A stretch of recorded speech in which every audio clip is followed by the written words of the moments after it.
નમસ્કાર. ડાયાબિટીઝમાં શુગર રોકેટની જેમ વધે નહીં એના માટે એક રામબાણ ઉપાય છે. તમારા ખોરાકમાં એક એવી વસ્તુનો સમાવેશ કરો જે મજબૂત ચટ્ટાનની જેમ 56ની છાતી કાઢીને શુગર અને લોહીની વચ્ચે ઊભી થઈ જાય. જી હા દોસ્તો, આ વસ્તુ છે ફાઇબર. પરંતુ મોટાભાગના લોકોને ફાઇબર કેવી રીતે ખાવા એની પૂરતી ખબર નથી હોતી અને ફાયદાની જગ્યાએ નુકસાન થાય એવી ભૂલો કરી બેસે છે. એક એવી શાકભાજી જે તમારા રસોડે હોય જ છે, પરંતુ આપણે એનું ફાઇબર ઘણા બધા કારણોથી નકામો કરી નાખીએ છીએ. આયુર્વેદ અને આધુનિક સંશોધનો મુજબ સૂચવેલ આ શાકભાજી છે ભીંડા. ચાલો હેલ્થ કેમ્પસ ઉપર આપણા મિશન હરાવો ડાયાબિટીઝ અંતર્ગત દીપ્તેશ રાવલ સર દ્વારા ખાસ તૈયાર કરેલી માહિતી માણીએ. શું તમે જાણો છો કે જે ભીંડા ડાયાબિટીઝમાં અમૃત સમાન છે, તે જ ભીંડા જો ખોટી રીતે ખાવામાં આવે તો તમારા શુગર લેવલને અચાનક વધારી શકે છે? મોટાભાગના લોકો ભીંડાના ફાયદા તો જાણે છે, પણ એ નથી જાણતા કે તેની સાથે કઈ વસ્તુઓ ઝેર સમાન કામ કરે છે. આજના વિડીયોમાં આપણે જાણીશું ભીંડા ખાવાની સાચી રીત અને એવી 5 વસ્તુઓ જે તમારે ભૂલથી પણ ભીંડા સાથે નથી ખાવાની. જો તમે છેલ્લી 2 વસ્તુઓ મિક્સ કરો છો તો ચેતી જજો. આધુનિક વિજ્ઞાન મુજબ ફાઇબર એવા કાર્બોહાઇડ્રેટ્સ છે જે શરીર પચાવી શકતું નથી. ડાયાબિટીઝમાં તેનું મહત્વ નીચે મુજબ છે. ગ્લાયસેમિક લોડ ઘટાડે છે. ફાઇબર ખોરાકના પાચનની ગતિ ધીમી કરે છે, જેના કારણે ગ્લુકોઝ લોહીમાં એકાએક ભળવાને બદલે ધીમે ધીમે મુક્ત થાય છે. કોલેસ્ટ્રોલ અને હૃદયની સુરક્ષા. ડાયાબિટીઝના દર્દીઓને હૃદયરોગનું જોખમ વધુ હોય છે. ફાઇબર, ખાસ કરીને દ્રાવ્ય ફાઇબર, ખરાબ કોલેસ્ટ્રોલ LDLને બાંધીને શરીરની બહાર કાઢે છે. ગટ હેલ્થ. ફાઇબર આંતરડાના સારા બેક્ટેરિયા માટે ખોરાક છે જે મેટાબોલિઝમ સુધારવામાં મદદ કરે છે. ભીંડા મધુપ્રમેહ માટે કુદરતી ઇન્સ્યુલિન જેવી અસર કરે છે. ભીંડામાં માત્ર ફાઇબર જ નથી, પરંતુ તેમાં વિશિષ્ટ બાયોએક્ટિવ સંયોજનો છે જે એને અનન્ય બનાવે છે. આધુનિક સંશોધન, મોડર્ન રિસર્ચના તારણો. 1. માયરીસેટિન. ભીંડામાં રહેલું આ ફ્લેવોનોઇડ સ્નાયુ કોષો દ્વારા ગ્લુકોઝના શોષણને વધારે છે.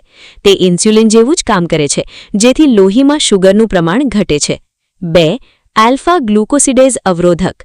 2011માં એસઆરએન ફાર્માસ્યુટિકલ્સમાં પ્રકાશિત એક અભ્યાસ મુજબ ભીંડા પાચક એન્ઝાઇમ્સને બ્લોક કરે છે, જે ખાંડના શોષણને અટકાવે છે. 3. ઓક્સિડેટિવ સ્ટ્રેસમાં ઘટાડો. ડાયાબિટીઝના કારણે શરીરમાં સોજો વધે છે.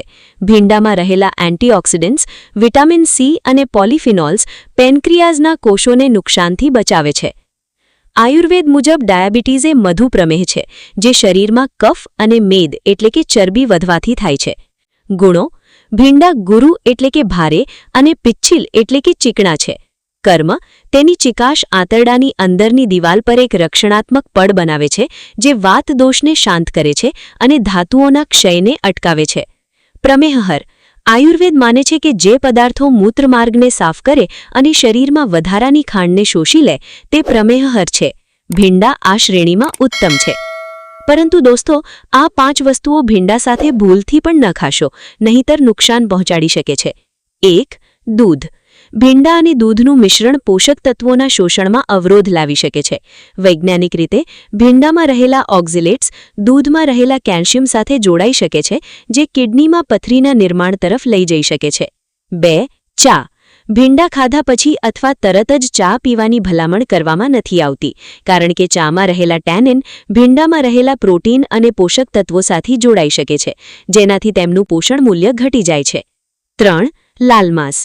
કારણ કે લાલ માંસ ભારે હોય છે અને તેમાં પ્રોટીન અને ચરબીનું પ્રમાણ વધુ હોય છે, અને ભીંડામાં મ્યુસિલેજિનસ સ્વભાવ હોય છે જે પાચનને ધીમું કરી શકે છે. તેમને ભેળવવાથી પાચનતંત્ર પર વધારે તણાવ આવે છે અને સુસ્તી કે ચામડીની સમસ્યાઓ થઈ શકે છે. 4. મૂળા. બંને ખોરાક ગેસનું ઉત્પાદન વધારી શકે છે. તેમને ભેળવવાથી પેટ ફૂલવું અને અસ્વસ્થતા થઈ શકે છે. 5. કારેલા સાથે ભીંડા લેશો તો બંને શાકભાજીને એકસાથે ખાવાથી તેની ઠંડકની અસર વધે છે, જે શરીરમાં કફ દોષને અતિશય વધારી શકે છે, જેનાથી ભારેપણું અથવા સુસ્તીની લાગણી થાય છે. ચાલો જોઈએ ભીંડા ખાવાની સાચી રીત. ભીંડાનું પાણી ખૂબ સારું રિઝલ્ટ આપે છે. ચાલો જોઈએ ભીંડાનું પાણી બનાવવાની રીત. ઝડપી સુગર કંટ્રોલ. રાત્રે 2 ઊભા કાપેલા ભીંડા પાણીમાં પલાળી સવારે જેલું પાણી મળશે તે પાણી ગાળીને પીવું. ભીંડાના બીજ પણ ડાયાબિટીઝમાં સારા. લાંબા ગાળાનું મેનેજમેન્ટ કરવા સૂકા ભીંડાના બીજને પીસીને 1-2 ગ્રામ પાવડર સવાર સાંજ લેવો. સ્ટીમ્ડ ભીંડા લેશો તો પણ પોષણ અને સ્વાદ મળશે. એક વાત ખાસ યાદ રાખવી કે વધુ પડતા તેલમાં ભીંડાને ક્રિસ્પી ન કરી દેવા, નહીંતર બધું જ અતિ ઉપયોગી ફાઇબર બળીને નીચે બેસી જશે. જે પેટમાં ગણ આપવાનું હતું તે તપેલીના તળિયે દાજીને ચોંટી જશે. દોસ્તો, કેટલીક વિશેષ સાવચેતીઓ રાખજો. ભલે ભીંડા ફાયદાકારક છે, પણ અતિ સર્વત્ર વર્જયિત એટલે કે વધુ પડતું નુકસાનકારક છે. ભીંડામાં ઓક્ઝલેટ હોય છે, જે કિડનીમાં પથરી કરી શકે છે. પથરીના દર્દીઓએ સાવધ રહેવું.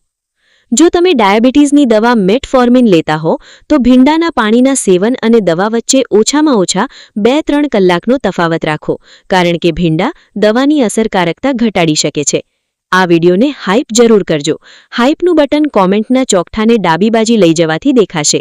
ચેનલને સબસ્ક્રાઇબ ન કરી હોય તો અત્યારે જ કરી દેજો. વિડીયોને શેર કરવાનું ભૂલશો નહીં. અને હા, તમે ભીંડાનું શાક કેવી રીતે બનાવો છો? કોમેન્ટમાં જણાવો. બાજુમાં આવો જ અગત્યનો વિડીયોની લિંક આવી રહી છે. આ મોકો ગુમાવશો નહીં. અત્યારે જ ક્લિક કરો અને જુઓ.